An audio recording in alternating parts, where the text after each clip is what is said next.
一年一度嘅三藩市華埠美食節將會喺7月11號星期六上晝11點至下晝3點喺華埠天后廟街舉辦。活動由 CYC 社區青年中心主辦。本屆美食節共有30家華埠商戶參與，涵蓋正餐、飲品同甜品三大品類，既有經營多年嘅老牌街坊店鋪，亦都有近年新開嘅特色小店。現場將會邀請民選官員同媒體代表參與美食品評，賽後會為各品類嘅優勝商戶頒發表彰證書。除咗特色美食之外，現場仲準備咗豐富嘅傳統文化活動，包括舞獅特技表演、龍鬚糖非遺手作展示，同時設置互動體驗同抽獎環節。主辦方表示，呢一場活動旨在為華埠帶嚟更多客流，支持本地小商業發展，並展示華埠喺傳統同創新中嘅美食韌性，以實際行動助力社區復甦，守護華埠獨特嘅文化活力。民眾只需購買10蚊嘅美食品嘗券，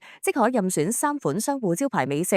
線上平台現已開放預售通道，感興趣嘅民眾可以掃描二維碼購票參與。天下衛視記者編輯報道。